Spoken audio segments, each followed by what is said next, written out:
Ayan na mga boss, yung ating bar. So ayan, finish na siya. And then meron na tayong mga ilaw dyan. So ayan, so sana nagustuhan nyo mga boss itong ating bar counter design. So ayan, meron tayong strip light dyan sa ilalim ng ating quartz ng ating bar, ng ating pinaka-counter. So itong top natin mga boss, quartz. Itong ating pinaka-top counter natin. So hindi pa lang siya nahahasa, hindi ko pa na ibubulnos yan mga boss, sa susunod na lang. And then meron tayong strip light dito sa ilalim.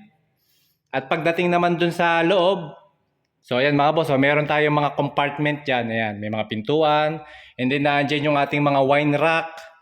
So ayan, ito, yung kahoy na nakikita nyo nakatayo na yan mga boss, wine rack din yan. So bali, isusuksok lang natin yung bote. Pakikita ko sa inyo yung ating sample bote.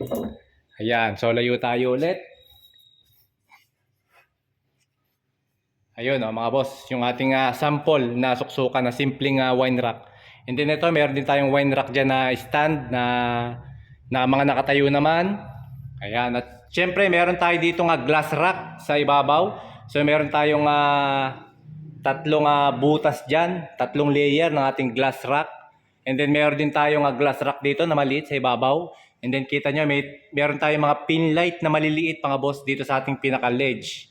So yan yung ating design. So yun mga boss, so ito na yung ating TV rack design. So ipapakita natin sa inyo. O pindutin natin yung unang ilaw natin, yung mga pin light na maliliit. So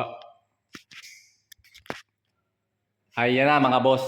So ayan yung ating pin light na maliliit mga boss, yung nakalagay dun sa ating mga ledge. And then meron din tayo. And then patayin natin. Yung nasa gitna naman yung ating tatlong ilaw sa ating ledge din. Ayan naman yung tatlong ilaw natin sa ledge mga boss, ang liwanag. And then pagkatapos patayin natin, papakita naman natin sa inyo yung strip light natin dito sa may likod ng TV. Strip light on. Ayan mga bossing, di ba? Ang ganda. Tapos samahan natin yung strip light natin ng tatlong ating mga pin light. Yan. Patayin mo yung tatlong malaki sa gitna. Ayan. So yan mga boss And then pag binuksan lahat yung ilaw, buksan natin lahat yung ilaw. So ayan mga boss, yung ating TV rack design. Ayan. Diba ang ganda mga bossing nung nagkailaw na. So lalong gaganda yan mga boss kapag yan ay nagkaroon ng pintura. So pag napinturahan na yan, doon lalabas lalo yung ganda niyan mga boss.